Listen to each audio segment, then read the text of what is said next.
నమస్కారం అండి. ఈరోజు మనం చికెన్ దమ్ బిర్యానీ ఎట్లా చేయాలో చూపెడతాను మీకు. సరే, ఫస్ట్ సీక్రెట్ మసాలా అంటారు కదా, దీంతో ఈ సీక్రెట్ మసాలాతో నేను స్టార్ట్. ఇవన్నీ మనం లైట్గా యాలక్కాయలు రోస్ట్ చేసుకొని, పచ్చి కొట్టద్దు, కంపల్సరీ రోస్ట్ చేసుకోండి. ఎందుకంటే అందులో రోస్ట్ చేసేటప్పుడు అందులో ఫ్లేవర్స్ మీకు బయటకు వస్తాయి. ఇప్పుడు మనం సపరేట్ బ్రౌన్ ఆనియన్ చేసుకుంటాము, దానికి మళ్ళీ నూనె పెంకి పెట్టాలి, దానికి ఒక టైం వేస్ట్. ఇట్లా కాకుండా నేను సింపుల్గా షార్ట్ మీకు డైరెక్ట్ బ్రౌన్ ఆనియన్ చేయటం, అందులోనే మ్యారినేషన్ చేయటం, రెండు పనులు ఒకసారి అయిపోతాయి మీకు.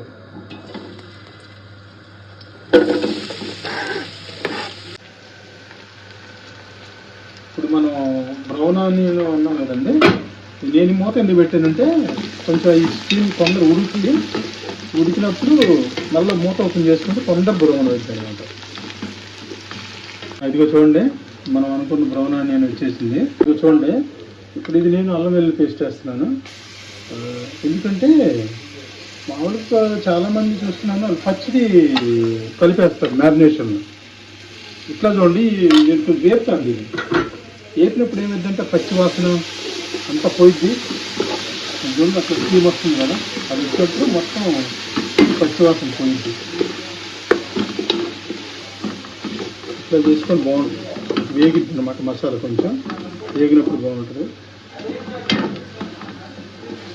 ఇది టమాటా పేస్ట్. సపోజ్ నేను ఇప్పుడు ప్రస్తుతానికి దుబాయ్లో ఉన్నాను. ఈ దుబాయ్లో కేడిటి అని సంథింగ్ అదర్ కంపెనీస్ కూడా అవైలబుల్ ఉండే. ఈ టమాటా పేస్ట్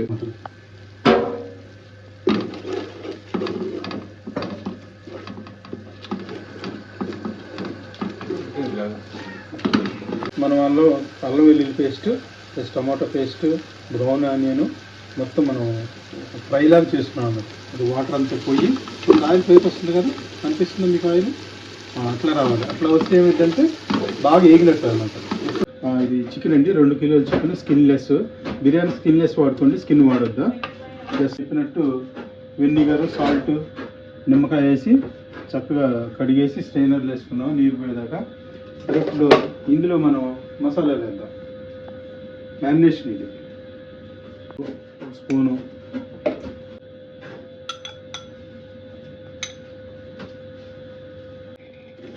ఇది వాడుకోవచ్చు అంతా. నేగింది మనం సొంతంగా కొట్టుకున్నాం కాబట్టి మీకు ఏం ఇబ్బంది ఉండదు. జీలకర్ర పొడి ఒక 2 స్పూన్లు. దీన్ని ముందు కలుపుకోండి, తర్వాత పెరుగు యాడ్ చేసుకోండి. ముందు మొత్తం చక్కగా దీన్ని పట్టించండి. ఓకే,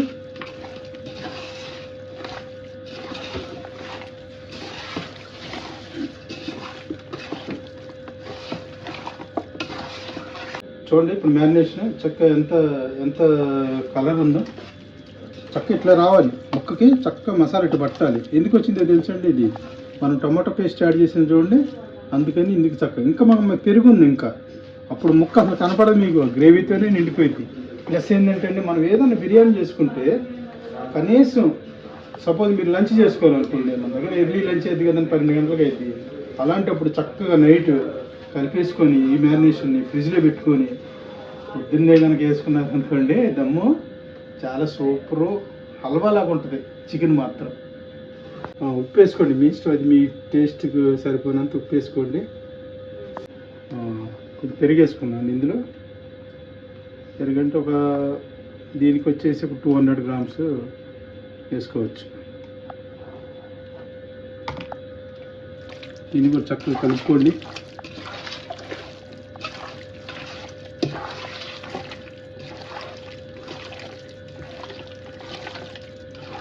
మిరగాలండి, కొత్తిమీర కొంచెం, ఇంత గుప్పెడు అంత పుదీనా. ఇప్పుడు మనం మ్యారినేషన్ చేసుకునేటప్పుడు ఇప్పుడు వేసామండి కదా, గ్రీన్ న్యాచురల్, అది కనుక ఇట్లా పిసుకుతూ ఉంటే చక్కగా అది ఆ ఫ్లేవర్ బయటకు వస్తుంది, ఆ ముక్కకు కూడా బాగా పట్టిద్ది. నిమ్మకాయ అండి, కొంచెం ఆయిల్ వేసుకున్నాం కదండి, ఆయిల్ సరిపోదు, అట్లా కొంచెం నెయ్యి వేసుకోండి. కొంచెం ఒక 2-3 స్పూన్లు నెయ్యి వేసుకోండి. బిర్యానీ ఎసెన్స్ అండి, మన ఇండియాదే, చాలా బాగుంటుంది. ఇది కనుక బిర్యానీలో కనుక వాడారు అనుకోండి, ఫ్లేవర్ భలే ఉంటుంది. తినేటప్పుడు మంచి ఫ్లేవర్ వస్తుంది. జస్ట్ ఒక 2 మూతలు అండి, దాంతో ఉండే 2 మూతలు. మళ్ళీ కలుపుకొని కొంచెం నేను దీన్ని 4 hours ముందు మ్యారినేషన్ చేస్తున్నాను. దీన్ని చూస్తే పచ్చిదే వినాలి వస్తుంది, ఎందుకంటే నేను కానీ దానికి చూస్తుంటే అంత ఇది వస్తుంది. ఆహాహా, చూడండి, మనం వేడి నీళ్ళు పెట్టుకొని వేడి నీళ్ళల్లో హోల్ మసాలాలు అంటే గరం మసాలా అంటారు కదా, చెక్క లవంగ ఇవన్నీ ప్లస్ పుదీనా కొత్తిమీర అల్లం పేస్ట్ మొత్తం కలుపుకొని మన వేడి నీళ్ళల్లో బాయిల్ చేసుకోవాలండి. ఒక 10-15 నిమిషాలు బాయిల్ చేసుకోవాలి. సాల్ట్ వేసుకోవాలి. సాల్ట్ మీకు ఎట్లా మనం సముద్రం స్నానానికి వెళ్తాం కదా, ఉప్పు నీళ్ళు తాగితే ఎట్లా ఉంటుంది అట్లా టేస్ట్ ఉంటే అప్పుడు ఏమైందంటే మీకు అది చక్క పట్టిద్ది, బియ్యానికి మంచి రుచిగా కూడా ఉంటుంది. మనం నానబెట్టుకున్నటువంటి బియ్యాన్ని 1-2 గంటలైనా పర్లేదు, ఏం కాదు. 1-2 గంటలు, 1.5 మీ ఇష్టం అది. కానీ గంట పైన మాత్రం కంపల్సరీ మన పొయ్యి మండుతూనే ఉండాలి. ఈ వాటర్ ఇట్లా బాయిల్ అవుతూనే ఉండాలి. అప్పుడు ఏం చేయాలంటే దాని పర్సంటేజ్ని బట్టి, ఇప్పుడు 40% అయిందండి. ఇప్పుడు 40% మనం ఏం చేయాలి తెలుసా, స్టెయినర్తో తీసుకొని ఇట్లా వడగిని కంపల్సరీ ఇట్లా ఈ ప్రాసెస్ కంపల్సరీ నడవాల్సిందే. ఈ గిన్నె పక్కన మ్యారినేషన్ గిన్నె పక్కన ఉండాల్సిందే. ఈ వాటర్ బాయిలింగ్ ఇది నడుస్తూనే ఉండాలి. అప్పుడు జస్ట్ ఈ రైస్ మీద చికెన్ మీద మనం రైస్ ఇట్లా వేసుకుంటా ఉండాలి, కొంచెం కొంచెం తీసుకొని. కంపల్సరీ ప్రాసెస్ రైస్, ఎందుకంటే మనం ఇప్పుడు ఏది వేసేది 40 ఉంది కాబట్టి 40 చికెన్లో ఉండే వాటర్ మొత్తం వచ్చేస్తుంది. ఇక్కడికి వచ్చేసి ఈ 40% 100% చేసిద్ది. ప్లస్ నేను వేసేది మొత్తం 40 ఉంది అనుకోండి, వచ్చేది 60 అయింది, తర్వాత 80 అయింది, తర్వాత 90 + 100 అయింది పైకి వచ్చేపాటికి. 100 అయిపోయింది పైకి వచ్చేపాటికి. వేసుకోవాలన్నమాట. ఇది మొత్తం మన లేయర్స్ అనమాట. ఒక్కొక్కటి లేయర్స్ వేసుకుంటాలి. కానీ అన్నం మాత్రం ఏం ప్రెస్, మీరు దాన్ని ఏం ఇబ్బంది పెట్టద్దు, లైట్గా అట్లా అంతే అట్లా వేసుకుంటూ ఉండాలి. ఈ మొత్తం ఇది నడుస్తానండి బాయిలింగ్ మొత్తం. మనం వేసుకునేది మనకు ఆ దమ్ములో ఉడికిపోయింది అనమాట. ఎందుకంటే చికెన్లో వాటర్ మనం పచ్చి మాంసం వేసాం కాబట్టి పచ్చి మాంసం ప్లస్ పెరుగులో నుంచి అన్నిటి నుంచి వాటర్ వచ్చి దమ్ వేసినప్పుడు కింద నుంచి పైకి వచ్చేసి ఆ దమ్ము మొత్తం ఇది ఉడికిపోయింది అన్నమాట. కొంచెం మన మధ్యలో ఒక లేయర్ వచ్చిందండి. ఇది 70% ఉంది కాబట్టి కొంచెం నెయ్యి వాడుకున్నాం. 70% వచ్చిన తర్వాత కొంచెం కొత్తిమీర, నెయ్యి వేసుకున్నాం కదా ఇంతకుముందు, అట్లా ఉన్నది. మళ్ళీ ఇప్పుడు మనం వేస్తుంది ఏంటంటే 80% లేయర్ వస్తుంది అండి. 80% అయిపోయింది. ఇది మీరు ఏదుండగా దీనిలో చూడండి, కొంచెం దీన్ని నీట్గా సరే. ఇప్పుడు మన దగ్గర ఉన్నటువంటి బ్యాలెన్స్ ఉంది కదండి, కొంచెం పుదీనా తీసుకొని పైన ప్లస్ ఇవన్నీ అవసరం లేదండి, ఎందుకంటే మనం ఆల్రెడీ కింద ఫ్రైడ్ ఆనియన్స్ అన్నీ వేసుకున్నాము. కొంతమంది లేయర్కి వేస్తూ ఉంటారు. అంత నెయ్యి వేసుకుంటే పైన ఉన్న రైస్ కూడా బాగా ఇదేద్దండి. ఎప్పుడన్నా కొంచెం నెయ్యి కానీ ఆయిల్ కానీ వేసుకుంటే ఏమైద్దంటే మెతుకు బాగుంటుంది, లాంగ్ వస్తుంది, బాగుంటుంది. దమ్ వేసుకుందామండి. ఈ ఏదన్నా కానీ కింద సపోర్ట్ కంపల్సరీ ఉండాలి. డైరెక్ట్ ఇంపెడితే ఏమైందంటే మాడిపోయింది. అందుకని మీరు దమ్ మీద ఒక 15 నిమిషాలు ఇట్లా హై ఫ్లేమ్ మీద ఉంచండి. తర్వాత మనం దాన్ని ఒక 15 నిమిషాల తర్వాత ఫ్లేమ్ తగ్గించుకుందాం. అది కూడా మీరు మైదా కానీ అల్యూమినియం ఫాయిల్ కానీ ఇంట్లో కనుక లేకపోతే మంచి టవల్, ఏదైనా మంచి టవల్ లేదా వైట్ టవల్ కనుకుంటే, ఇంకా మాకు ఇప్పుడు కన్వీనియంట్గా లేదు కాబట్టి మంచి ఫ్రెష్ టవల్ వాడుకోవాలి. అంత వాసన కిచెన్లో ఉండమో అది వాడద్దు, దాని ఫ్లేవర్ మారిపోయింది, బిర్యానీ ఫ్లేవరు. అందుకని మంచి టవల్ ఈ దమ్ము పెట్టుకోండి, తడిపేసేసి పెట్టుకోండి. వేసామండి, దమ్ వేసాము. ప్లేటింగ్ చేస్తున్నాను. అలా ఎంత జ్యూసీ కనపడుతుందో చికెన్ కానీ.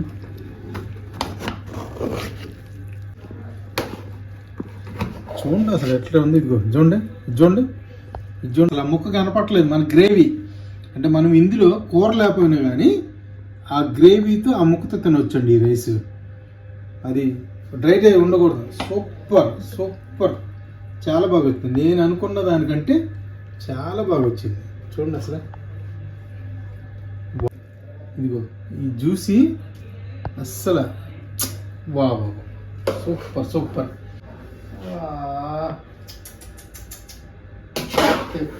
What a smell. ఏమంటే మీరు పెట్టినా కానీ వాటర్ ఏంటంటే ఇది బిర్యానీ ఓకే, కలర్ఫుల్గా మంచిగా సూపర్ ఉంది. కానీ కనువింపు అంటారు కదండి, చూడటానికి బాగుండాలి. అందుకని కొన్ని మనం దొరికే మనకి ఏది దొరుకుతుంది కొంచెం జస్ట్ డెకరేషన్ ఇది అంతే. డెకరేషన్ పెట్టుకుంటే సలాడ్, గ్రీన్ సలాడ్ అంటారు కదా, అదే జరిగిపోద్దిడా. ప్లస్ మనం అది దీనిలోనే అన్నం తినొచ్చు. మనం తినేటప్పుడు తీసుకొని మనం అందరూ కలిసి తినాలండి. వేరు వేరు అట్లా ఉండకూడదు. అందరూ ఒకసారి కూర్చొని తినాలి. అట్లా సంతోషంగా ఉంటుంది.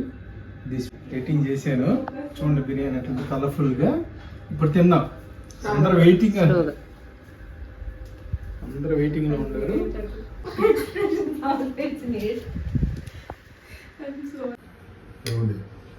గ్రీన్ చట్నీ వేసుకొని ఒక చికెన్ ముక్కట్లా తీసుకొని దమ్మండి ఇది చికెన్. అన్ని ఆనియన్, కుకుంబరు, గ్రీన్ చట్నీ.